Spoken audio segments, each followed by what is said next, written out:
On that wall is potable water. Those two pumps out in the lake, they run on alternating cycles. And the reason we do that is if something fails over the winter, there's not a hope in hell we're going to be able to fix it. So we'd still have a second pump to hold us until the ice goes away, sometimes towards the end of July. The water that comes in out of those two pumps goes through sediment filters, takes out algae and stuff like that. That's pretty much all that's in the water, strains it out. Like if you guys ski in the spring, you'll see red algae form on the snow surface. Watermelon snow. Yeah, I've heard that strains it out. And we'll get accumulations in there. It's quite kind of interesting how much there is actually in the water. Do the filters turn red from it? Yeah, we'll get pumps of red, like putty. So how often are you switching out the filters then? It depends. You know, at this time of year things slow down because the temperature's colder. Yeah. In the summertime they speed up with warmer water temperatures, and we'll change them more frequently. The guys in the summer maybe once a week, me once a month. Once a week? Wow. Yeah. I used to have a lot of water flowing through them all the time. Yeah. And then it goes through ultraviolet. Okay. So, and then we test it once a month. The samples come back 000. There's nothing in the water, including total coliform is decomposition of organic stuff like leaves and needles and all that. We don't even get that because this drains it all out. So everything you get out of the tap is 000. And that's the potable water. Everything else in here is waste management, sewage treatment. The system that you'd buy from Marenco, a company in Oregon, is over there. There's another 1,200 gallon tank on the other side of the hot water tanks.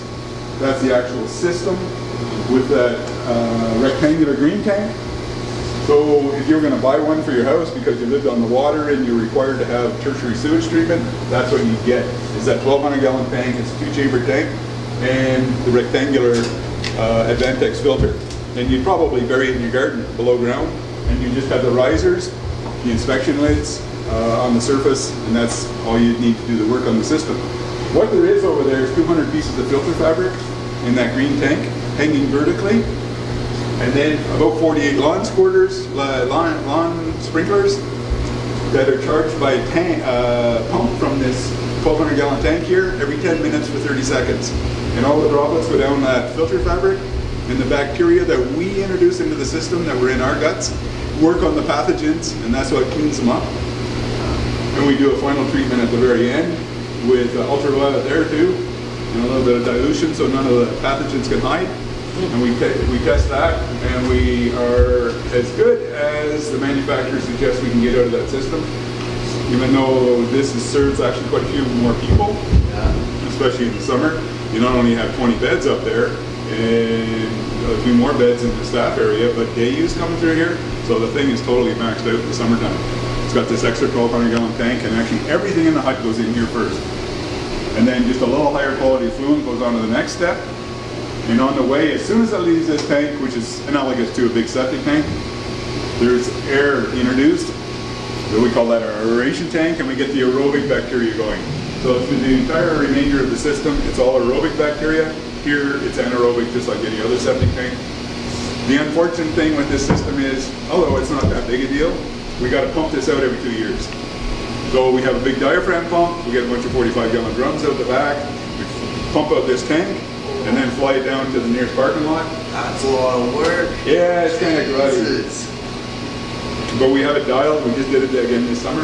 Is that normally pretty quick? A couple days process? Or? We can do that in a few hours. Wow. And depending on the helicopter pilot and the helicopters we have these days, like back in the day, we used to use a 206, and it would take us 2 days. Yeah. When we flew out of the Spokane Chief, we used to put barrels under the outhouse, right?